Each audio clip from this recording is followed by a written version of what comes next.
खाटू श्याम जी की यात्रा तभी पूर्ण होगी। सर जैसे अभी रिसेंटली, मैं घटना का नाम तो नहीं लेना चाहूँगा, तो वो क्या चीज़ है सर? हम कैसे जान सकते हैं कि मेरे देवी देवता कौन से हैं? तो ये आपको आपकी जन्म तिथि से ही देखकर बताया जाएगा। हिंदुस्तान में हर जगह से आदमी खाटू श्याम जी के दर्शन करने आता है, तो इसके पीछे क्या लॉजिक है?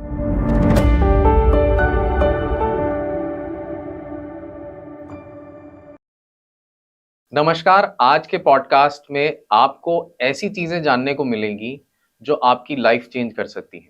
आज मेरे पॉडकास्ट में हैं लव भूषण जी, जो एक बहुत जाने माने एस्ट्रोलॉजर हैं और जिनका परिचय देना मुझे नहीं लगता कि उस लायक मैं हूँ कि मैं उनका परिचय दे सकूँ। आप इनके बारे में आप यूट्यूब, फेसबुक, इंस्टा पे बहुत सारी चीज़ें देख सकते हैं और आज का खास पॉडकास्ट हमारा जेनजी के लिए है, जो शायद एस्ट्रोलॉजी को नहीं मानते और कुछ लोग मानते हैं तो वो गलत डायरेक्शन में जा रहे हैं, क्योंकि इतना सारा कंटेंट यूट्यूब, फेसबुक पर इतना सारा है कि लोग भ्रमित हो रहे हैं और सही चीज नहीं समझ पाते। तो आज का पॉडकास्ट सिर्फ इसी चीज पर होगा।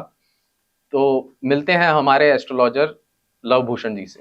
नमस्ते, राधे राधे। मैं आज सिर्फ यही चीजें पूछना चाहता हूँ कि जैसे मैं भी बहुत एस्ट्रोलॉजी को मानता हूँ और हम राइट डायरेक्शन में नहीं जा पाते और इतना सारा कंटेंट यूट्यूब पे रखा हुआ है कि हमें समझ ही नहीं आ रहा कि ये आदमी सही बोल रहा है कि ये आदमी सही बोल रहा है। और सनातन की जानकारी भी लोगों को बहुत ही कम है, मतलब इतना जानते ही नहीं है।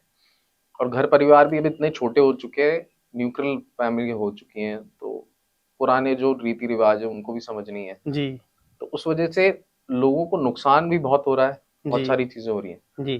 तो आप बता सकते हैं कि अब लोग देवी देवता को कैसे माने, या मैंने कई पॉडकास्ट आपके देखे हैं जिसमें आप रिप्रेजेंट करते हैं कि आपके लिए ये देवी देवता है जो आपका राइट तरीके से काम कर सकते हैं और आपको राइट डायरेक्शन में ले जा सकते हैं। जी, देखिए मैं हमेशा अपने पॉडकास्ट में या अपने इंटरव्यू में बताता हूँ कि आप एक देवी देवता की संतान हैं।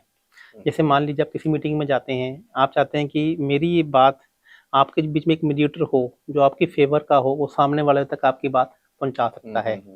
समटाइम सामने वाला बात आपकी सुनना तो चाहता है, लेकिन हो सकता है कि उसको आपकी बात डायरेक्ट समझ में नहीं आए। तो अकॉर्डिंग टू जन्म तिथि आपके एक अति मित्र देवता होते हैं। जैसे आपके हमारे 27 नक्षत्र हैं। जो आपका नक्षत्र है उसके पीछे वाला, जो आपके जन्म का नक्षत्र है उसके पीछे वाला नक्षत्र है, वह आपका अति मित्र नक्षत्र है। उसके एक देवता है, उसका एक पौधा है, उसका एक फल है, उसका एक पक्षी है और उसका एक मंत्र भी है। और यदि आप उस देवी देवता को मानने लग जाते हैं, उस पौधे को पानी देना शुरू कर देते हैं, उस जानवर को खाना खिलाना शुरू कर देते हैं, क्योंकि वो देवता आए आपके लिए हैं, आप उस देवता की संतान हैं, तो सबसे पहले तो यह आपको जानना जरूरी है कि आपके अति मित्र देवता कौन है। यदि आप अपने देवता को, यानी कि आप अपने गार्जियन को तो पहचानिए, आप अपने फादर को तो पहचानिए कि आपकी संतान किसकी संतान है। आप किसी भी देवता को मानिए, मैं नहीं कह रहा हूँ, लेकिन यदि आप उसको मानते हैं और आप उसको अपनी समस्या कहते हैं तो आपके काम भी जल्दी होंगे और आपकी समस्या भी जल्दी दूर होंगी। तो हम कैसे जान सकते हैं कि मेरे देवी देवता कौन से हैं? ये आपकी जन्म तिथि से, मैंने आपको बोला कि आपको अपना नक्षत्र चेक करना है। आप इसमें 27 नक्षत्र होते हैं। 27वें नक्षत्र जो आपका जन्म का नक्षत्र है, जैसे मेरा जन्म का नक्षत्र भरणी नक्षत्र है और उसके पीछे वाला नक्षत्र यानी कि अश्विनी मेरा अति मित्र नक्षत्र है। तो ये आपको आपकी जन्म तिथि से ही देखकर बताया जाएगा। जैसा कि आजकल जितने जेनजी है उनको ये भी नहीं पता है, या उनकी फैमिलीज को भी कई को नहीं पता होता है कि उनके कुल देवी देवता कौन है और कुल देवी देवता का कितना बड़ा महत्व है। जी देखिए, कुल देवी देवता का अब इसमें मैं आपको 3 प्रकार से बताता हूँ। एक होते हैं कुल देवी देवता, एक होते हैं इष्ट देवता और एक होते हैं अति मित्र देवता। अभी सब लोग देखिए कि सब लोग कहते हैं कि मैं तो हनुमान जी को मान रहा हूँ, उसे मैं अपने इष्ट मानता हूँ, मैं भी कभी कुल देवी देवता के गया ही नहीं। मैं तो खाटू श्याम जी वाले को मानता हूँ। मैंने कहीं सब जगह जाना छोड़ दिया। पहली बात तो ध्यान रखिए कि कुल देवी देवता को मनाना बहुत जरूरी है। जो अपने कुल देवता को नहीं मानता, उनकी मेल संतान होना में परेशानी आती है, वंश नहीं बढ़ता है, बच्चे नहीं होते हैं। तो आपको कम से कम साल में 1 बार या 2 बार अपने कुल देवता को मनाने जाना है, उन्हें उनके दर्शन करने जाना है। इष्ट देवता वो देवता होते हैं जिस पे आपका सबसे ज्यादा बिलीव है, बिलीफ सिस्टम होता है। चाहे वो काली माता जी हो सकती हैं, हनुमान जी हो सकते हैं, खाटू श्याम जी भी हो सकते हैं। और अति मित्र वो हैं दोस्तों जो आपके काम करने के लिए आए हैं। तो आप उनको जानिए, आप उनको पहचानिए और अपनी समस्याएं और अपने काम उन्हें बोलिए। सर एक और आजकल बहुत चल रहा है कि पहले लोग खाटू श्याम जी को जानते नहीं थे, बहुत सालों पहले की बात है, तो खाटू श्याम जी को बहुत ही कम लोग जानते थे, मगर आज खाटू श्याम जी की महिमा बहुत दूर दूर तक फैली हुई है कि आप हिंदुस्तान में हर जगह से आदमी खाटू श्याम जी के दर्शन करने आता है। तो इसके पीछे क्या लॉजिक है? पहली बात तो खाटू श्याम जी को कलयुग का देवता कहा गया है। तो जितने भी लोग हैं इन्हें खाटू श्याम जी जाना चाहिए, इसमें कोई दोहराई नहीं है। लेकिन जितने भी लोग खाटू श्याम जी जा रहे हैं वो एक गलती भी कर रहे हैं।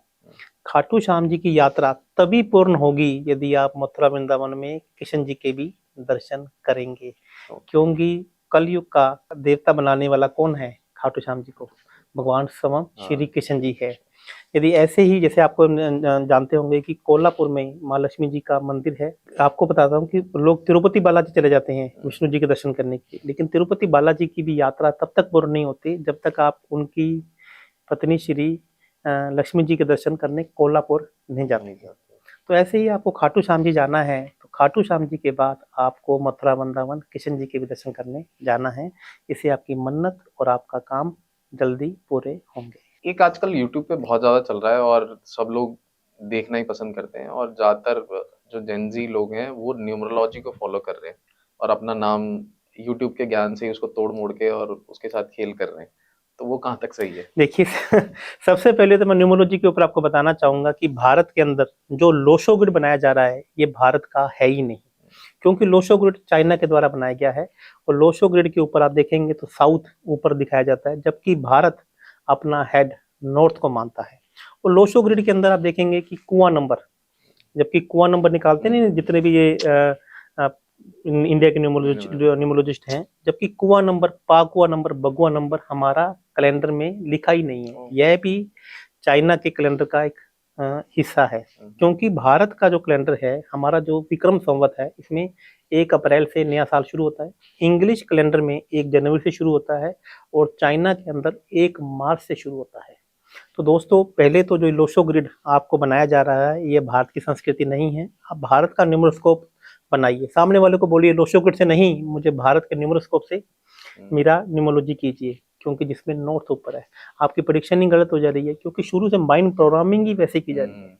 और दूसरा, जब भी आप नेम करेक्शन कर रहे हैं, नेम करेक्शन कीजिए, लेकिन नेम करेक्शन करने से पहले आपको यह जानना जरूरी है आप कौन से तत्व के हैं। हमारे एस्ट्रोलॉजी के अंदर वैसे 5 तत्व होते हैं, जिसमें जल, अग्नि, वायु और पृथ्वी, ये 4 तत्व में आकाश तत्व को सभी तत्वों में बराबर रूप से बांटा गया है। जैसे मेरी राशि मेष है तो मैं अग्नि तत्व का आ गया हूँ।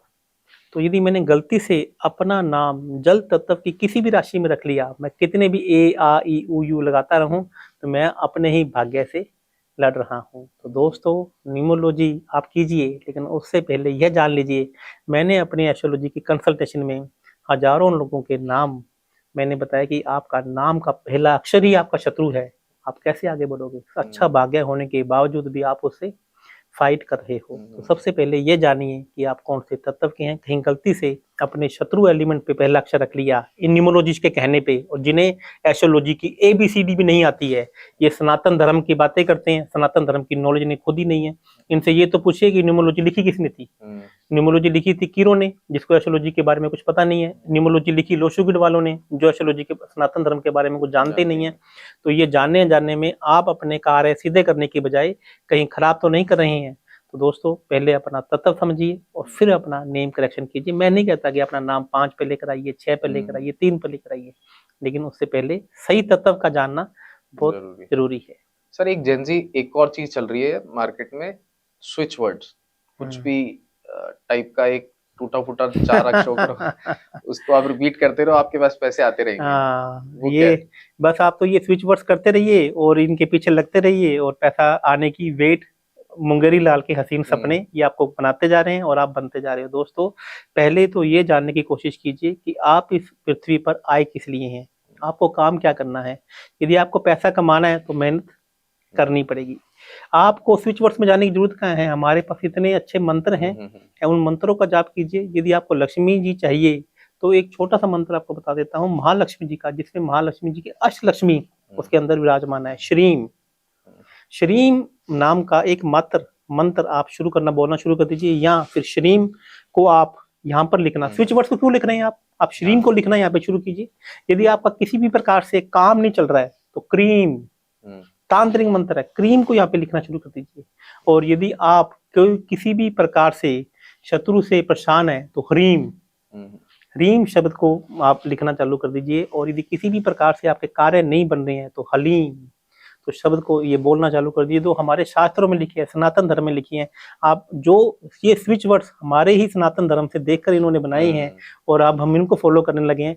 स्विच वर्ड्स वालों को पहले बोलिए कि सनातन धर्म की बात कीजिए, कोई हमसे स्विच वर्ड्स करने की जरूरत नहीं है। मैं आपको ऐसे इतने इतने मंत्र बता दूंगा। यदि आप किसी भी प्रकार की परेशानी में है, तो यदि कोर्ट केस चल रहे हैं, अपराजिता अपराजिता अपराजिता बोलना शुरू कर दीजिए, अपराजिता लिखना शुरू कर दीजिए। अपराजिता नाम का एक पौधा भी आता है, विष्णु कांटा एक पौधा आता है, उसका पौधे का आप रस निकालिए और आप उसको अपने माथे पे लगाना शुरू कर दीजिए। अपराजिता के पौधे को कोर्ट केस में साथ में ले जाना शुरू कर दीजिए। आपको कुछ करने की जरूरत ही नहीं है दोस्त। इन स्विच वर्ड्स में के चक्करों में मत पड़िए, हमारी सनातन धर्म को अपनाइए और सनातन धर्म को ही फॉलो कीजिए। क्योंकि यही हो रहा है ना सर, कि लोगों को ज्ञान ही नहीं मिल रहा है, क्योंकि छोटी हो गई हैं फैमिलीज, लोग फटाक से यूट्यूब कर लेते हैं, वहां से बहुत सारी रील्स जो वायरल होती हैं तो वही दिखाई जा रही होती हैं, तो लोग उसी को फॉलो करते चले जाते हैं और अपने उन्हें पता ही नहीं है एक्चुअली सनातन में इतना सब कुछ रखा हुआ है जिसको हम यूज कर सकते हैं। और हमारे ऋषि मुनि बाकी के लोग भी इन्हीं मंत्रों से अपनी शक्तियों को बढ़ाते हैं और सब सारी चीजें करते हैं।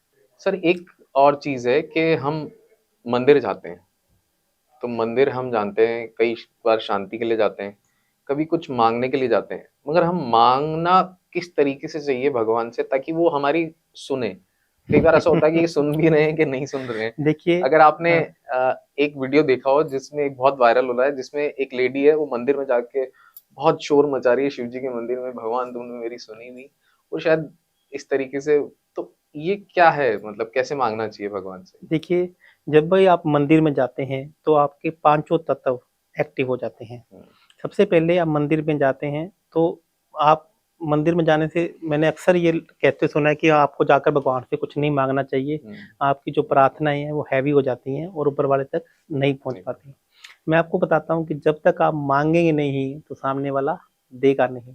एक एग्जाम्पल से बताना चाहूंगा कि जब तक बच्चा ही नहीं रोता तो ही माँ दूध नहीं पिलाती है। तो इसका मतलब गिव एंड टेक का फॉर्मूला तो सबसे है कि सबसे पहले तो आपको बताना पड़ेगा। आपको अपना हक ही मांगना नहीं आता है तो सामने वाला कैसे देगा।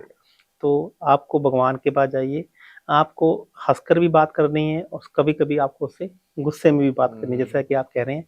आप आपको मांगना पड़ेगा और एक बार नहीं, इसको कंटिन्यूसली 21 दिन 1-1.5 महीना लगातार जाइए और उसके बार बार इसको बात रिपीट कराते रहिए। जब आप बार बार उसको बात रिपीट करवाते रहेंगे, देवता को, जो मैं आपका अति मित्र देवता बता रहा हूँ, या जो भी भगवान के लिए आपको जाना है, तो जब आप बार बार उसको रिपीट कराते रहेंगे तो वो आपकी जो वाइब्रेशन है आप ब्रह्मांड तक पहुंचने लग जाएंगी और वो काम जो आप चाहते हैं वो काम आपका होने लगेगा। ओके।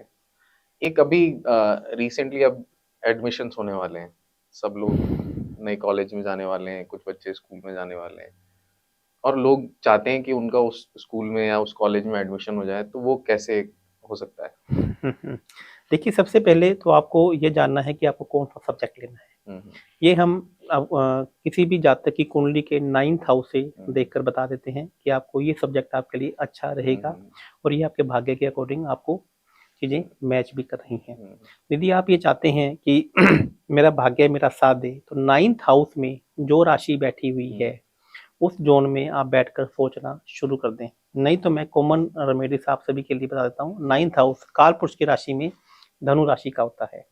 तो आप किसी भी जगह एडमिशन करने से पहले लॉन्ग ट्रेवल करके आए, किसी भी धार्मिक यात्रा का लॉन्ग ट्रेवल करके आए और वहां पर एक मन्नत मांग कर आए कि मेरा यदि एडमिशन इस कॉलेज में या स्कूल में हो जाता है तो मैं दोबारा आपके पास आकर जाऊंगा। तो आप देखेंगे कि चमत्कारिक रूप से आपका वहां पे एडमिशन या वो योग बनने की चीजें हो जाएंगे। एक और मैं समझना चाहता हूँ कि लोग किसी भी तरीके का दान कर रहे हैं जी, तो दान बहुत सोच समझ के करना चाहिए? जी, सब कुछ ही दान में सीमित है। एस्ट्रोलॉजी का मतलब ही ये है कि आप डोनेशन कीजिए। डोनेशन आपको उन चीजों का करना है जो ग्रह आपकी मोक्ष की राशि में बैठे हुए हैं। मोक्ष की राशि से मैं आपको मतलब समझाता हूँ। आप कभी वाराणसी गए हैं? वाराणसी में एक चौक है जिसे धर्म, अर्थ, काम और मोक्ष का चौक कहा गया है, जिसमें एक रास्ता मंदिर की तरफ जाता है, एक रास्ता व्यापार यानी कि दुकानों की तरफ जाता है, एक रास्ता घर की तरफ जाता है जिसे काम, इच्छा पूर्ति कहा गया है, और चौथा रास्ता मोक्ष यानी कि शमशान की तरफ जाता है। तो ऐसा चौक पूरे वर्ल्ड में एक ही जगह है और वो वाराणसी में बनाया गया है। और वो ही सारा जो चौक है वो चारों चीजें हमारी एस्ट्रोलॉजी में भी बताई गई हैं। यानी कि आपको दान उन्हीं ग्रहों का करना है जो ग्रह आपकी मोक्ष की राशि में बैठे हैं। लोग अक्सर कहते हैं सर मैं इतना दान पुण्य करता हूँ, मैं इतना सब लोगों को खिलाता हूँ, फिर भी मुझे फायदा नहीं मिल रहा है। अरे दोस्त, हो सकता है आप उन चीजों का दान कर रहे हो जो आपके ग्रह पैसे की राशियों में बैठे हों, और यदि गलती से आपने उन ग्रहों का दान कर दिया तो भैया दान जो कमाया है वह भी आप दे बैठोगे। तो दान करो, लेकिन उन ग्रहों का, उन राशियों, उन चीजों का करो जो आपके मोक्ष की राशि में बैठे हैं। पर सर ऐसा क्यों? देखिए, ये एक व्यवस्था है, आप समझने की कोशिश कीजिए। जैसे मान लीजिए कि मैं आपको बोल रहा हूँ कि आपको चने की दाल डोनेट करनी है और सारी दुनिया चने की दाल ही एक आश्रम में पहुंचा देगी, तो क्या आश्रम में सिर्फ चने की दाल ही चाहिए? उनको गेहूं भी चाहिए, उन्हें मसाले भी चाहिए, उन्हें नमक भी चाहिए, उन्हें मूंग की दाल भी चाहिए, उन्हें चावल भी चाहिए। तो ये एक व्यवस्था है एस्ट्रोलॉजी में, इस प्रकार से हमारे देवी देवताओं ने बनाई गई है कि आपके माध्यम से ताकि 12 राशियां हैं और 9 ग्रह हैं और उन्हीं की वस्तुएं आश्रम में पहुंचा दी जाएं। जैसे मान लीजिए, मैं एग्जांपल के द्वारा बताना चाहूंगा कि आपका राहु मीन राशि में बैठा हुआ है, तो इसका मतलब है कि अब आपको जो आश्रम कौन सा चुनना है, स्पेशल बच्चों का चाहिए। राहु का मतलब होता है नशा मुक्ति सेंटर। तो यदि आप नशा मुक्ति सेंटर में वो चीजें, राहु की चीजें पहुंचा देते हैं, जैसे कॉफी, चाय या टॉयलेट क्लीनिंग का सामान, तो वह राहु आपके फेवर में आकर खड़ा हो जाएगा और वह आपको अच्छे रिजल्ट देना शुरू कर देगा। दोस्तों, मैं आपसे एक आपके माध्यम के चैनल के माध्यम से आपको एक बात पहुंचाना चाहूंगा कि जो रातों रात अमीर बनाने वाले ये उपाय आपको बताए जा रहे हैं, आप लॉजिक से काम कीजिए और मेहनत आपको करनी होगी। बस एस्ट्रोलॉजी यही बताती है कि मेहनत और भाग्य आप एक साथ में जब हो जाते हैं तो आप 1 और 1 11 बन जाते हैं और फिर दुनिया आपके सामने कहीं खड़ी नहीं होती है। तो एस्ट्रोलॉजी का मतलब ये नहीं है कि आपको कर्म नहीं करने पड़ेंगे। एस्ट्रोलॉजी का मतलब एक ही है कि कर्म के साथ में भाग्य आपके साथ में आकर खड़ा हो जाता है। स्पेशली एबल्ड बच्चों को यदि आप कुछ खिलाकर आते हैं या फिर नशा मुक्ति सेंटर के बच्चों को कुछ खिलाकर आते हैं तो आपका राहु एकदम से ठीक हो जाएगा। एक और आजकल बहुत चल रहा है, जेनजी को हमेशा फटाफट पैसे चाहिए। उन्हें काम कम करना है, डायरेक्शन कम है और पैसा फटाफट चाहिए। तो वो फटाफट पैसे कैसे आ सकते हैं? छोटी बच्ची पैसा, यदि आपको पैसा और शोहरत को अपने पास फटाफट आकर्षित करना है तो इसका मतलब है कि छोटी बच्चियों को आपको कुछ खिलाना होगा।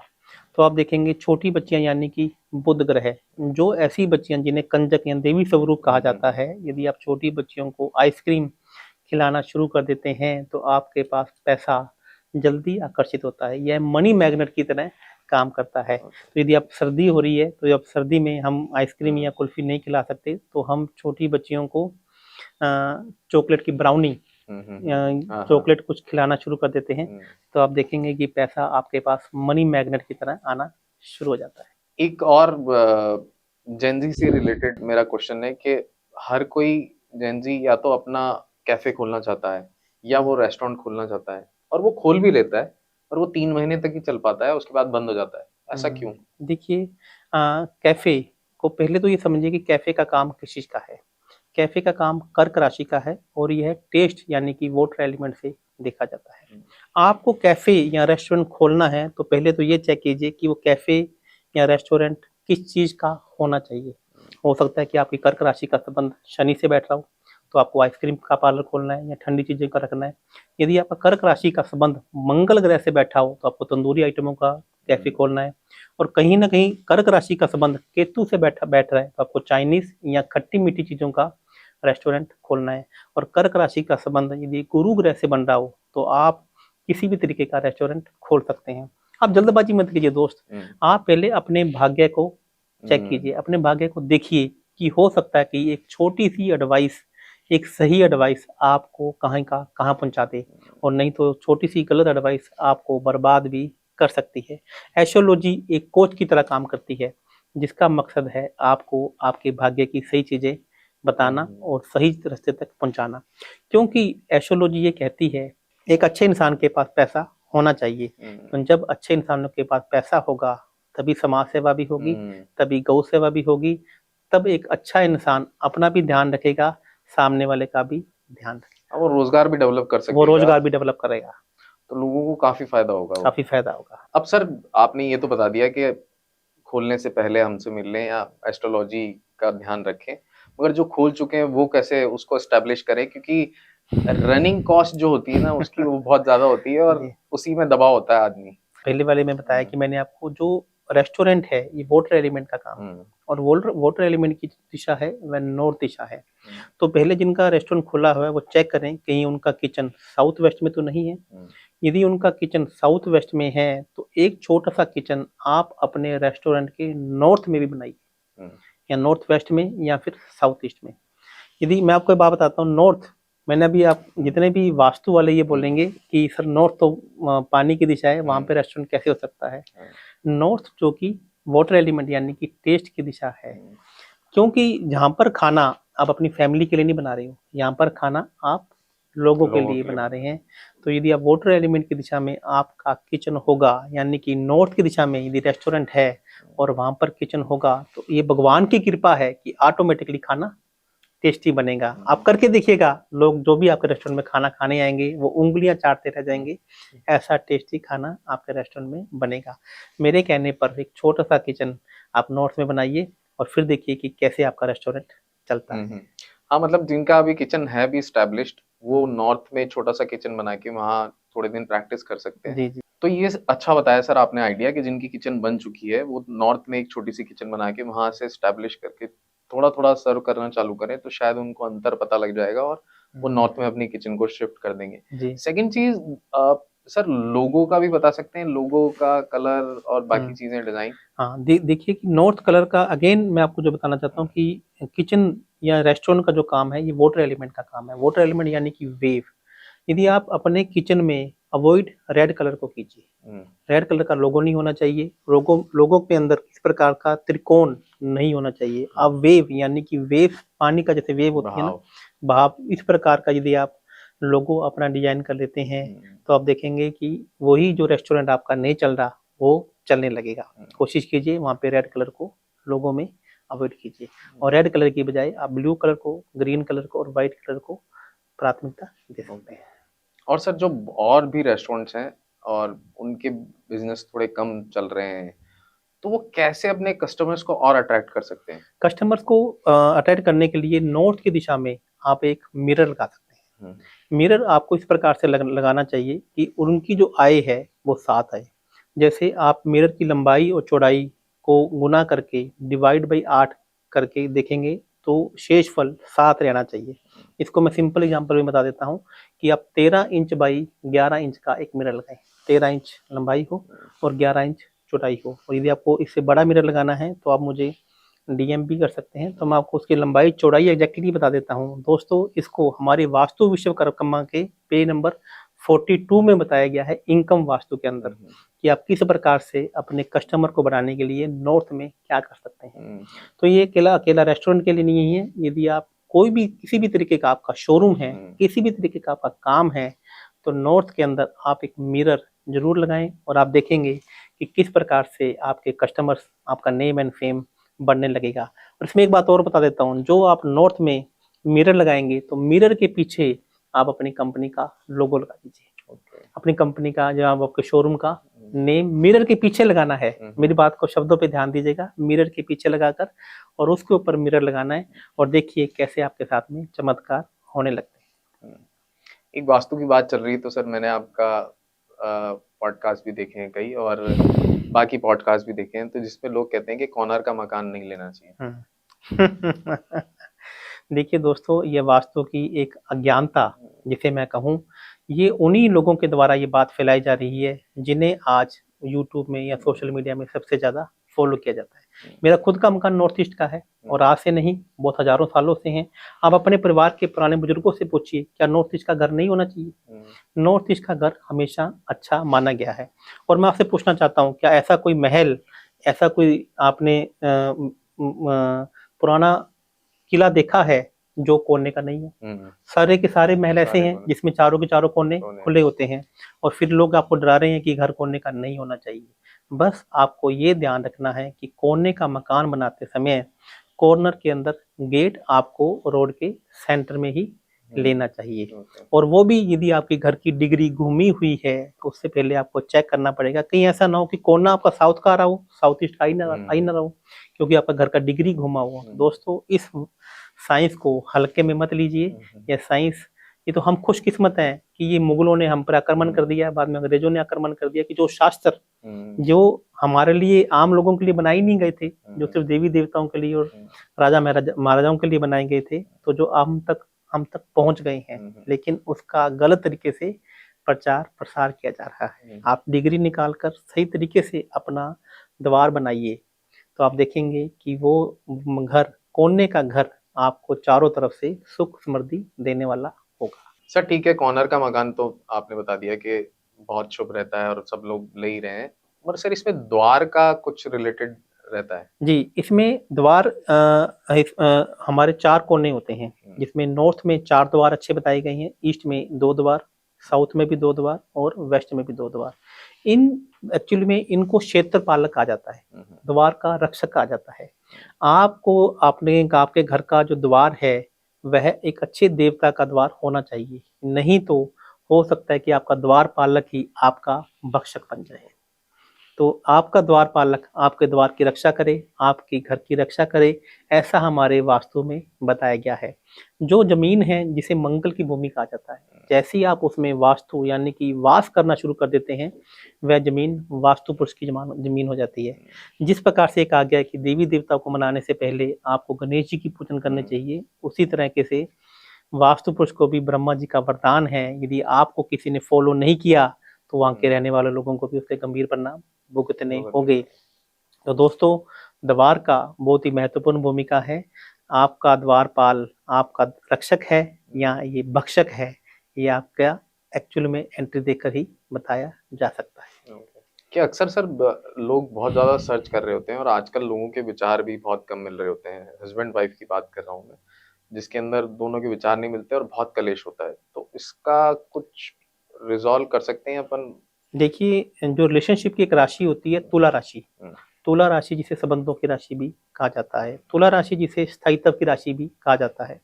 बेसिकली इसके पीछे एक जो असली उपाय तो तभी होगा जब आपके तुला राशि में जो ग्रह बैठा हुआ है वह चीज आपके वेट के बराबर गौ माता को खिला दी जाए। गौ माता भी देसी गौ माता होनी चाहिए, उनको खिला दी जाए तो आपके रिश्तों में स्थायित्व आने लगता है। मैं भी आपको, जब तक को डेट ऑफ बर्थ नहीं है तो मैं आपको कॉमन एक उपाय बता देता हूँ कि आप अपने वेट के बराबर गुड़ देसी गौ माता को खिला दीजिए। यदि कोई मेरे दर्शक फॉरेन के लोग हैं तो किसी भी गौशाला में आपका जो वेट है उसके बराबर गुड़ डोनेट करवा दीजिए। आप देखेंगे कि आपके रिश्तों में मिठास, जैसे गुड़ के अंदर मिठास होती है, शहद के अंदर मिठास होती है, वैसे आपके रिश्तों में मिठास आने लगेगी। और यह उपाय यदि रिश्तों में ज़्यादा ही प्रॉब्लम है तो मंगलवार को करके देखिए, आपको आनंद आएगा। सर एक और जेनजी से रिलेटेड है कि हर कोई आजकल यूट्यूबर बनना चाहता है, इन्फ्लुएंसर बनना चाहता है और अपना इंस्टाग्राम पेज खोल के वो मेहनत बहुत कर रहा है, बहुत वीडियो डाल रहा है, सही डायरेक्शन में भी कर रहा है, मेहनत भी कर रहा है, पूरी चीजें, घर वालों से भी डांट खा रहा है पर रिजल्ट नहीं आ रहा, वो क्या करे? जी देखिए, ये जो यूट्यूब का काम है, जो फॉलोअर्स का काम है या इंस्टाग्राम का काम है, ये एयर एलिमेंट का काम है। यानी कि आप अपने चीज़ों को लोगों तक पहुंचाना चाहते हो तो आपको अपने वेट के बराबर चीज़ें पक्षियों को खिलानी पड़ेंगी। यदि आपका वेट जैसे मान लीजिए 60 किलो है तो अगले 21 दिनों में रोज 3 किलो अनाज लीजिए, सतनाजा लीजिए और पक्षियों को खिलाना शुरू कर दीजिए। यदि आपके आसपास कोई भी किसी भी प्रकार के पशु की बात नहीं मैं कर रहा, किसी भी तरीके के पक्षी हैं तो उन्हें 21 दिनों में अपने वेट के बराबर चीजें खिलाना चालू कीजिए। आप देखेंगे कि ब्रह्मांड में आपका नाम गूंजने लगेगा। एक और बहुत अच्छा टॉपिक है अफर्मेशंस। जी, जो आपका क्या कहना है अफर्मेशंस पे? देखिए, अफर्मेशन बिल्कुल करनी चाहिए और अफर्मेशन भी हमारी भारतीय सनातन धर्म का ही एक पार्ट है। बस मैं ये कहता हूँ कि अफर्मेशन कहाँ बैठकर करनी चाहिए, यह बहुत ज़्यादा ज़रूरी है। आपकी कुंडली के 11वें भाव में जो राशि बैठी हुई है, वो दिशा में बैठकर यदि आप अफर्मेशन करना शुरू कर देते हैं, तो आपकी इच्छा पूर्ति होगी। यदि आपकी शादी नहीं हो रही है, तो आप अपने घर के, अपने हॉरोस्कोप के 7वें घर में जो राशि बैठी हुई है, उस दिशा में बैठकर आप अफर्मेशन शुरू कर दीजिए, आपकी शादी हो जाएगी। यदि आपको लव, जो आज के जेनजिस है जिन्हें प्यार नहीं मिल रहा है, तो आप अपनी कुंडली के 5वें घर में जो राशि बैठी हुई है, वहां पर आप कोई भी एक रोमांटिक सॉन्ग्स वाला कलेक्शन रख दीजिए या रोमांटिक गाने लगा दीजिए, तो आप देखेंगे कि आपके लाइफ में आपकी तरफ लव आकर्षित होने लगेगा। एक चीज और है सर कि आजकल जिनका अफेयर चल रहा है वो शादी करना चाहते हैं, मगर हो नहीं पा रही है, कुछ समीकरण नहीं बैठ रहे हैं, घर वालों की दिक्कत आ रही है, तो वो ऐसा कौन सा उपाय करे कि उनकी लाइफ वो शादी कर ले? मगर उसमें आपकी राय क्या है कि एस्ट्रोलॉजी बहुत जरूरी है? बहुत जरूरी है। देखिए, एस्ट्रोलॉजी आपको, मैं फिर कहता हूँ, एस्ट्रोलॉजी आपकी कोच की तरह काम करती है। जैसे आप जिम जाते हैं तो आपको कोच चाहिए, आप हेल्थ में डॉक्टर हैं तो आपको एक फिजिकली आपका डॉक्टर भी होना चाहिए। उसी तरीके से आपकी लाइफ में आपका एक एस्ट्रोलॉजर कोच भी होना चाहिए। इसको आप साइंस की तरह लीजिए। देखिए, एस्ट्रोलॉजर कभी भी चमत्कार नहीं करता है, एस्ट्रोलॉजर आपको गाइड करता है। देखिए, लव और मैरिज के दो अलग अलग हाउसेस हैं। लव का हाउसेस है 5वां, 5 नंबर हाउस लव का है, और मैरिज का हाउस है 7 नंबर हाउस। इसका मतलब है, यदि काल पुरुष की राशि में वहां पे सूर्य और शुक्र की राशियां बैठी हैं, यदि आपकी लव मैरिज नहीं हो रही है, तो आप गौ माता को मीठा दलिया खिलाना शुरू कर दीजिए। और यदि गौ माता को मीठा दलिया नहीं खिला सकते, तो मछलियों को आटे की गोलियां बनाकर देना शुरू कर दीजिए, उसमें हल्का सा सफेद नमक डालकर, और अपनी इच्छा को मांगते हुए देखेंगे कि आप किस प्रकार से आपकी लव जो है आपकी मैरिज में कन्वर्ट हो जाएगा। सर, लव मैरिज से रिलेटेड आया कि आजकल बहुत ज्यादा तलाक हो रहे हैं, और लोग ये लव मैरिज में ही जबरदस्ती शादी कर लेते हैं, मतलब कई बार कोई गाइडेंस नहीं होती, तो इसमें एस्ट्रोलॉजी काम कर रही होती है? देखिए, मैं आपको फिर कह रहा हूँ, एस्ट्रोलॉजी का ही सब कुछ संबंध है। तो इसका मतलब ये है कि यदि आपका लव में ब्रेक हो रहा है, तो मतलब आपके 5वें घर का संबंध चौथे घर से बन रहा है, और यदि आपका मैरिज में तलाक हो रहा है, तो आपके 7वें भाव का संबंध 6ठे घर में बन रहा है। आपके बार बार ब्रेकअप हो रहे हैं, आपकी शादी टिक ही नहीं पा रही है, आपका किसी से रिलेशन, एक तलाक हो गया, दूसरी शादी कर ली और वहां पे भी तलाक के योग बनने जा रहे हैं, तीसरी शादी कर ली उससे भी संबंध नहीं बन पा रहे हैं, तो इसका मतलब एक ही है कि आपके 7वें घर का संबंध 6ठे घर से बन रहा है। जब तक आप उस घर को कमजोर नहीं करेंगे, तो आपकी कुंडली में जो रिश्तों में स्थायित्व नहीं आएगा। और दूसरा, इसमें मैं आपको एक और बताता हूँ, बहुत से लोग देखिए आप बहुत बड़ी बड़ी कंपनी के सीईओ हैं, लेकिन उनकी घर का सुख उनकी कुंडली में नहीं है। तो मैं अक्सर ऐसी कुंडलियां देखता हूँ, मैं बोलता हूँ, सर आपकी तो कुंडली बहुत अच्छी है। कहता आचार्य जी, कुंडली तो बहुत अच्छी है, पैसा भी बहुत कमा लिया, लेकिन बच्चे ही साथ में नहीं है। तो मैं आपको बताऊं कि 10th हाउस आपकी प्रोफेशनल लाइफ का है, और 4th हाउस आपकी पर्सनल लाइफ का है। तो आपका यदि चौथा घर भी आपकी कुंडली में दूषित है या पीड़ित है, तो आपको घर के सुख नहीं बन पाता है। तो इसका जनरली कॉमन मैं उपाय बताता हूँ कि आपको 4 किलो गुड़ चलते पानी में आप प्रवाहित कर दें, या 4 किलो रेवड़ियाँ आती है ना गुड़ के अंदर काले तिल मिलाकर, रेवड़ियाँ आप चलते जल में प्रवाहित कर दें, तो आपको घर का सुख मिलना शुरू हो जाता है। सर, जैसे अभी रिसेंटली, मैं घटना का नाम तो नहीं लेना चाहूंगा, मगर बच्चे बहुत डिप्रेस हो रहे हैं, और उसके चलते वो कोई ऐसी हरकत कर लेते हैं जो जिसकी कीमत कोई नहीं चुका सकता, मतलब कुछ ऐसी चीजें हो रही हैं, तो वो क्या चीज है सर? देखिए, डिप्रेशन का मुख्य कारण है चंद्रमा। जब किसी की कुंडली में चंद्रमा शनि के साथ में बैठा हो और ऊपर से राहु भी साथ में आकर बैठ जाए, तो ऐसे लोग हैंडल विद केयर हो जाते हैं। ऐसे लोगों को छोटी सी बात भी कह दी जाए, तो वह उनके दिल में घिर जाती है, और वो बात बार बार रिपीट होने लग जाए, तो ऐसे लोग गलत स्टेप भी उठाने लग जाते हैं। आप अक्सर देख रहे होंगे, जितने भी ये इस तरीके की गलत घटनाएं होती हैं, तो आप देखिए कि वो पूर्णमासी के आसपास ज्यादा होती हैं, क्योंकि उस समय जो चंद्रमा है वो अपने पूरे यौवन पर होता है। तो ऐसी घटनाएं बार बार देखिए, जितने भी भारत के अंदर ही नहीं मेंटल हॉस्पिटल हैं, इस समय में पेशेंट्स को बांध कर रखा जाता है। समुद्र में ज्वार बाटा भी इसी समय में आता है। तो यानी कि कुछ ना कुछ कनेक्शन तो है ही है। तो इसका एस्ट्रोलॉजी में बहुत अच्छे उपाय बताए गए हैं। यदि चंद्रमा के साथ में शनि बैठा हुआ है तो आप चलते हुए पानी में 4 किलो उड़द की दाल डालना शुरू कर देंगे तो आप देखेंगे कि वो बच्चा जो मेंटली परेशान है वो ठीक होने लगता है, मजबूत होने लगता है।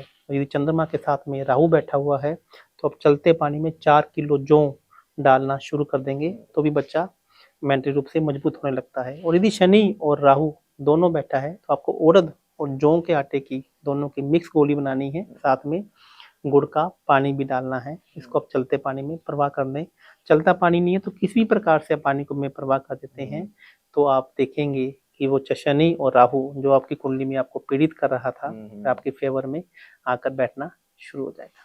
और ये उपाय मदर फादर कर सकते हैं? बिल्कुल मदर और फादर कर सकते हैं। और ऐसा भी आपको ये भी समझना भी होगा, कुछ बच्चों को डांट कर ठीक किया जा सकता है, कुछ बच्चों को मोटिवेट करके ठीक किया जा सकता है, और कुछ बच्चों के दोस्त बनना पड़ता है, कुछ बच्चों को गार्जियन बनना पड़ता है। यह बच्चे की चंद्रमा की स्थिति देखकर ही आपको समझना पड़ेगा। यदि बच्चे की कुंडली में चंद्रमा मंगल इकट्ठा बैठा हो, जब तक बच्चे को आप डांटेंगे नहीं, बच्चा काम ही नहीं करेगा। और चंद्रमा बुध जब बच्चे की कुंडली में इकट्ठा बैठा हो तो बच्चों के साथ में आपको बच्चों जैसा बिहेव करना पड़ेगा। आप उनके सामने बॉस या डांट बनने की कोशिश करोगे तो बच्चा आपसे बात ही नहीं करेगा। और चंद्रमा राहु बच्चे की कुंडली में इकट्ठा बैठा हो तो बच्चे को आपको मोटिवेट करना पड़ेगा, yes you can do that. आपको बार बार उसका सोया हुआ जो शेर है उसको जगाना पड़ेगा। तो ये कुछ उपाय हैं। आप ये एस्ट्रोलॉजी है जो आपको मैं फिर बार बार कहता हूँ, ये कोई चमत्कार नहीं, यह एक गाइडेंस है, यह एक कोचिंग है। और आपकी लाइफ में चमत्कार होने लग जाते हैं जब आप इस गाइडेंस को अच्छे से फॉलो करते हैं। सर एक चीज और मैं पूछना चाहता हूँ कि लोग जेनजी जो है, जो जॉब कर रहे हैं, वो बिजनेस में आना चाहते हैं जी, और बहुत स्टार्टअप खोल रहे हैं और रोज स्टार्टअप खुल रहे हैं, बंद हो रहे हैं और काफी पैसा खराब कर लेते हैं लोग अक्सर। मतलब उनके दिमाग में होता है, मतलब एक ऑरा क्रिएट होता है कि मैं ये तो खोलूंगा और कल ये चलने लग जाएगा और परसों अपन अरबपति बन जाएंगे। पहले ही बैठ के ना एक मुंगेरी लाल के सीन सपने प्लानिंग, ये हो जाएगा वो हो जाएगा, देखो ये ग्रो कंपनी चल गई, मुकेश अंबानी चल गई। तो पहले तो मैं आपको देख बताना चाहूंगा कि वर्मा जी के बेटे को देखकर आप वही काम मत कराइए जो शर्मा जी के बेटे ने किया है। वर्मा जी क्या गलती करते हैं कि शर्मा जी के बेटे ने ये काम किया, मेरे भी बेटा ये काम चल रहे हैं। हो सकता है कि उसकी कुंडली में पेट्रोल पंप का कार्य बहुत अच्छा हो और आपकी कुंडली में नहीं हो सकता है कि उसकी कुंडली में स्क्रैप का काम बहुत अच्छा हो और आपकी कुंडली में नहीं हो। क्योंकि यह दोनों ग्रह जो भी काम आप अपने बच्चे को, आप अपने जीवन भर की कमाई या कोई भी बैंक से लोन उठाकर उसे काम करवा रहे हो, तो दोस्तों पहले ये समझो कि कौन सा ग्रह आपको पैसा देने के लिए आया है और कौन सा ग्रह आपसे पैसा लेने के लिए आया है। और अक्सर आज भारत के 90% स्टार्टअप्स इसलिए फेल हो रहे हैं कि हम यही नहीं जानते कि कौन सा कार्य हमारे बच्चे को करवाना चाहिए। यदि आप बेकरी का काम करवा रहे हैं तो ये मंगल का काम है, यदि आप रिफाइंड ऑयल का काम करवा रहे हैं तो ये राहु का काम है, और यदि आप जूतों का या लेदर का काम करवा रहे हो तो यह शनि का काम है। और बहुत से लोग ये गलत समझ बैठते हैं कि ट्रांसपोर्ट का काम शनि का काम है। अरे भैया, जो मूवमेंट का काम है ये है चंद्रमा का काम है, जो पेंट का काम है ये चंद्रमा का काम है। मैंने आज हजारों बच्चों को, आप मेरा वेबसाइट देखिए जहां पर मैंने लोगों को, अपने क्लाइंट्स के नाम तक बता रखे हैं जिनको मैंने बताया कि आप ये काम कीजिए और वह स्टार्टअप आप बहुत अच्छे आज चल रहे हैं। तो ध्यान रखिए दोस्तों, यह एस्ट्रोलॉजी मैं आपको बार बार कहता हूँ कि यह आपका भाग्य बदलने के लिए आई है। एस्ट्रोलॉजी आपके कर्म के साथ में आपको भाग्य को लगाने के लिए, जैसे सीमेंट का काम है। अब मुझे दुनिया में कोई बता दे कि सीमेंट का काम कौन से ग्रह का है। सीमेंट का काम राहु ग्रह से देखा जाता है। फेविकोल का काम कौन से ग्रह का है? आपने किसी ने सोचा? फेविकोल का काम भी राहु ग्रह का काम है। और मैं आपको एक और बता दूं कि एप्पल का काम कौन से ग्रह का है? एप्पल, आप सेब, यस। सोचिए यहाँ पे जितने भी लोग बैठे हैं, कोई लोग बोलेगा एप्पल बाहर से लाल है तो ये सूर्य ग्रह का होगा, कोई बोलेगा अंदर से व्हाइट है तो यह चंद्रमा ग्रह का होगा। अरे भैया, एप्पल के अंदर कौन सा विटामिन है? आयरन। तो इसका मतलब एप्पल का काम शनि ग्रह का है। समझ रहे हैं? तो हमें लॉजिक से समझना पड़ेगा कि ये चीज कैसे होती है। तो आप लोग, हमने एस्ट्रोलॉजी को समझा ही नहीं है, हमने एस्ट्रोलॉजी को जाना ही नहीं है, हमने जिसने जो आया उसने वो बोल दिया। तो भैया एस्ट्रोलॉजी गलत नहीं है, एस्ट्रोलॉजर गलत हो सकता है। और मैं आपको एक बात बता दूं कि मैंने अपनी लाइफ में एस्ट्रोलॉजी इसलिए नहीं सीखी थी कि मुझे एस्ट्रोलॉजर बनना है, मुझे एस्ट्रोलॉजी इसलिए सीखी थी कि मेरे को अपनी लाइफ में वो जो मेरा संकट का समय जो मेरे पास समय आया था, मुझे उसको जानना था। तो दोस्तों उस रिसर्च ने मेरे को एस्ट्रोलॉजर बना दिया। दोस्तों मैं आपको आज एक बात बताना चाहूँगा, आप इन जो लोग आपको ये तंत्र मंत्र में उलझाना चाहते हैं, उनके चक्करों में मत उलझिए। ऐसा कुछ नहीं है, कोई फ्री नहीं बैठा है। और मैं दूसरा बता दूं, जो ये तंत्र मंत्र की बातें करते हैं, पहले उनसे पूछिए कि आपका गुरु कौन है, किसने आपको तंत्र मंत्र की विद्या सिखाई। और आज देखिए कि 4 से 5 लेडीज वर्मा बैठी हुई हैं, उनसे पूछिए कि रात को चलिए मेरे साथ 12 बजे, मैं चलता हूँ, आप उनको लेकर आइए मेरे पास, मैं लेकर चलता हूँ उनको शमशान में 12 बजे।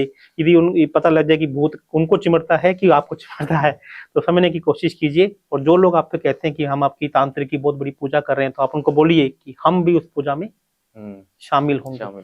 तो ये देखिए दोस्तों, यदि आप समझने की कोशिश कीजिए कि आपका मेहनत का पैसा इसे खराब मत होने दीजिए, लॉजिक से कराइए।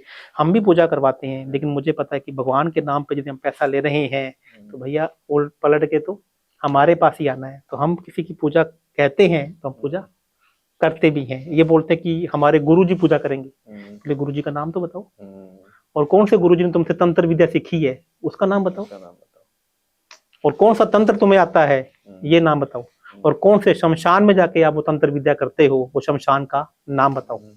तो हमें अभी पता लगे कि हम ये कौन सी तंत्र विद्या कर रहे हैं। तो दोस्तों समझने की कोशिश कीजिए, एस्ट्रोलॉजी आपके लिए बनी है, लोगों के लिए नहीं तो आपको मिसगाइड करें। सर एक और चीज है, जेनजी अपना बिजनेस शुरू करना चाहता है, ऐसी चीजें कर रहा है और साथ में लोन ले लेता है और कर्ज में डूबते चले जाते हैं, वो एक के बाद एक चीजें गड़बड़ होती चली जाती है, तो उनसे कैसे ध्यान रखना चाहिए? देखो, रोग ऋण शत्रु का जो हाउस है हमारी कुंडली में, छठा घर है। छठा घर बुध का यानी कि कन्या राशि का है, और वहां पर किसी भी प्रकार से मंगल ग्रह बैठ जाए, या फिर गुरु ग्रह बैठ जाए, या फिर चंद्रमा ग्रह बैठ जाए, तो आप जातक लोन ले लेता है, और लोन चुकाने के लिए भी उसको लोन लेने पड़ते हैं। तो इसका एक बहुत अच्छा उपाय आपको मैं बता देता हूँ। यदि छठे घर का संबंध किसी भी प्रकार से मंगल से बन रहा है या गुरु से बन रहा है, तो आप मैसूर की दाल लीजिए।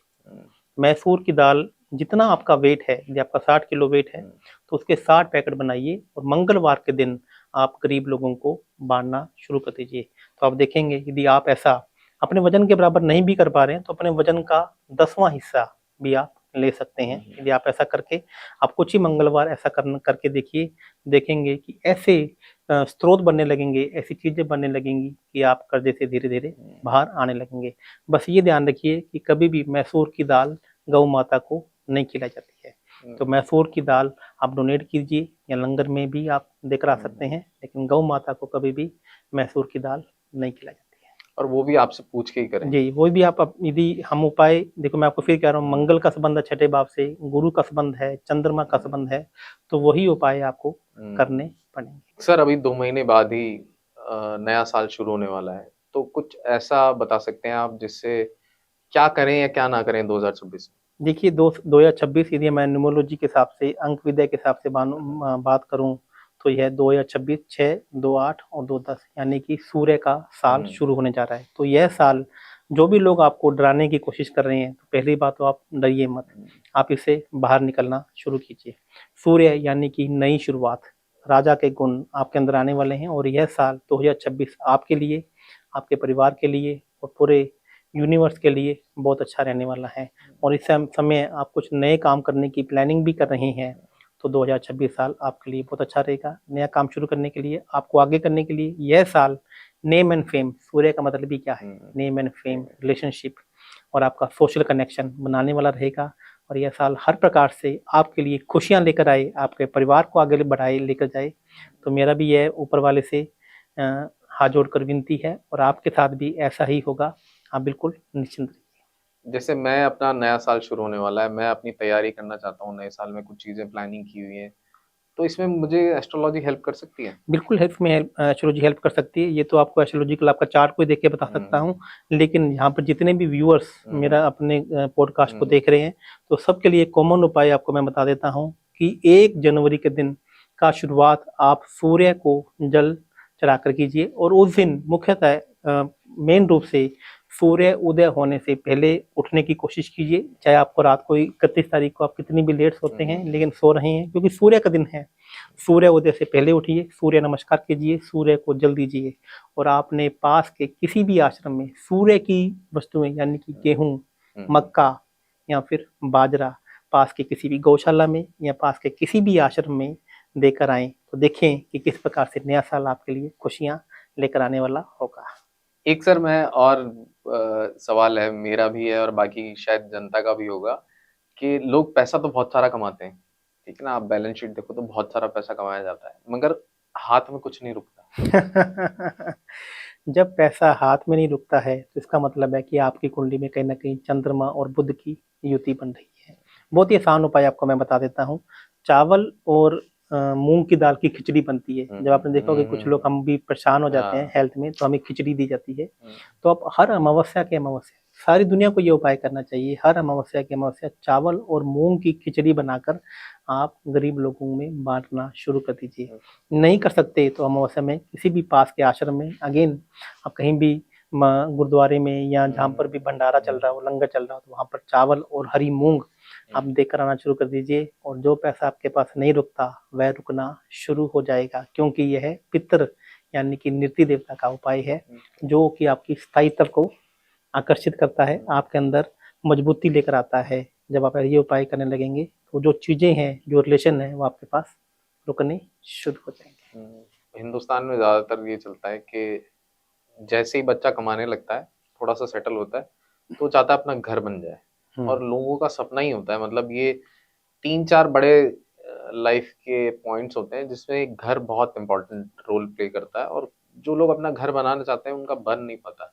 वो क्या कोई छोटा उपाय कर सकते हैं ताकि? छोटा क्यों, मैं बहुत एक अच्छा उपाय बता देता हूँ। बड़ा घर, बड़ी गाड़ी हर आदमी का एक सपना है, और आपका चौथा घर ये डिसाइड करता है कि आपके पास घर का सुख होगा या नहीं होगा। काल पुरुष की राशि में चौथे घर में कर्क की राशि बैठती है, यानी कि चलता हो पानी, और वहाँ पे गुरु महाराज जी उच्च के होते हैं। आप किसी भी पास के तालाब में या चलते हुए जल में चने की दाल को जल प्रवाह करना शुरू कर दीजिए। चने की दाल जल प्रवाह कर दीजिए, या फिर हल्दी की गांठें जल प्रवाह कर दीजिए, यह कहते हुए कि मेरा घर बन गया है। आपका गुरु भी उच्च का हो जाएगा, आपके काम भी बनने लगेंगे, और आपका घर भी या बड़ी गाड़ी का जो सपना है वह भी पूरा होने लगेगा। सर और मतलब मैं समझता हूँ मेरे घर में सब सारी चीजें होती हैं, मेरी मदर ने भी बताया, मेरी दादी भी करती थी, नजर बहुत ज्यादा लगती है। मतलब ऐसे कहते हैं कि ऐसे कर लिया, अरे नजर लग जाएगी, अरे, तो वो डरा के भी रखते हैं, मगर जेंजी ये नहीं मानता है कि नजर वजर क्या, नजर वजर कुछ नहीं होता, चलो अपने। तो देखिए, नजर लगती है, उसमें कोई दो राय नहीं है। और नजर जो एक्चुअली में क्या है कि हमारा मन जब परेशान हो जाता है तब आदमी को नजर लग जाती है, आदमी का काम करने का मन नहीं करता। चंद्रमा जो कि मन का कारक है, चंद्रमा जो कि माइंड का कारक है, हमारी बॉडी में 70% पानी है, हमारे माइंड में 90% पानी है। और चंद्रमा को ग्रहण लगाने वाले 2 ग्रह सबसे ज्यादा है, शनि और केतु। इसका आपको आज बहुत ही एक अच्छा उपाय बता देता हूँ। जब भी आपको नजर लग जाए या कोई ऐसा कुछ काम हो जाए, तो एक छोटा सा प्याज का टुकड़ा लीजिए और उसके ऊपर नींबू को निचोड़ लीजिए। प्याज जिसे शनि ग्रह से देखा जाता है, और केतु, नींबू जिसे केतु ग्रह से देखा जाता है। और उसके बाद उसको आप अपने मुट्ठी में लेकर या किसी भी कपड़े में बांधकर अपने ऊपर से 7 बार एंटी क्लॉकवाइज घुमाकर पास के किसी भी डस्टबिन में डाल दीजिए, जल प्रवाह कर दीजिए, या कपूर में डालकर जला दीजिए। आप देखेंगे आपका तुरंत जो मन वह हल्का हो जाएगा, और आपका काम करने में मन लगने लगेगा। करके देखिएगा, आपको फायदा जरूर होगा। थैंक यू सर, आपने बहुत सारी जानकारी दी, और मेरे हिसाब से जेंजी जो नहीं समझ पा रहा था एस्ट्रोलॉजी को या मान नहीं रहा था, वो शायद मानना शुरू कर देंगे इस बात में। और मेरे को लगता है कि जो किचन वाले और ये सब सारे रेस्टोरेंट वाले आपने उपाय बताए हैं, अगर वो इम्प्लीमेंट करके देखें, क्योंकि उसमें खर्चा कुछ नहीं है, छोटा सा सेटअप करके कर दे, तो शायद चेंजेस आए। और अगर कुछ समझ में नहीं आ रहा तो वो आपसे डायरेक्टली मिल भी सकते हैं। देखिए, मैं आपको जेंजिस के बारे में एक बात बता देता हूँ। आज देखिए कि जिस भी धार्मिक स्थान में देखिए, पहले तो धार्मिक स्थान में तभी भीड़ होती थी जब कोई मेला होता था। आज आप कभी भी कहीं पर भी चले जाइए, हर रोज आपको भीड़ दिखती है। इसका मतलब जैनजी इसको मानता तो है, लेकिन उन्हें सही तरीका नहीं पता है। मैं आपको बताना चाहता हूँ, लोग देखिए आज हनुमान जी के बहुत बड़े भक्त हो रहे हैं। वो कहते हैं मैं हनुमान जी को मानता हूँ, क्या करेगी एस्ट्रोलॉजी। अरे दोस्तों, एस्ट्रोलॉजी में हनुमान जी के पास 8 सिद्धियां थी, उसमें से एक सिद्धि ज्योतिषा की चारे की भी थी। और ज्योतिष को देवताओं का नेत्र कहा गया है। देवता खुद अपने डिसीजन ज्योतिष के माध्यम से लेते थे। दोस्तों, ज्योतिष आपको मार्गदर्शन करने के लिए है, आपकी हेल्प करने के लिए है। एस्ट्रोलॉजर, एस्ट्रो ज्योतिष कभी बुरी नहीं हो सकती। ज्योतिष आचार्य गलत या सही हो सकते हैं, बस आपको सही ज्योतिष आचार्य के पास जाना है जो आपको सही मार्गदर्शन दे सके। और जैनजिस, ये सनातन धर्म हमारी ताकत है। अब आप उसको नहीं जानेंगे तो कौन जानेगा, कौन पहचानेगा। और हमारे सनातन धर्म का झंडा यदि हमें पूरे विश्व में पहुंचाना है तो भाग्य और कर्म को एक साथ में लेकर चलिए, इसमें आपकी राह हो सकता है थोड़ी सी आसान हो जाए। तो थैंक यू सर, आप हमारे पॉडकास्ट में आए और आपने इतनी सारी जानकारियां दी, 2 नए साल के लिए लोगों को विशेष दिए और बताया कि किस तरीके से उनको बेटर किया जा सकता है। बच्चों के बारे में बताया, पेरेंट्स के बारे में बताया। तो हमारा ये पॉडकास्ट आपको बहुत अच्छा लगा होगा, आई नो, मतलब मुझे तो बहुत अच्छा लगा, मुझे बहुत सारी जानकारियां मिली। और ऐसे ही हम अपने गेस्ट को लाते रहेंगे और आपको ऐसी महत्वपूर्ण जानकारियां देते रहेंगे। तो थैंक यू सो मच।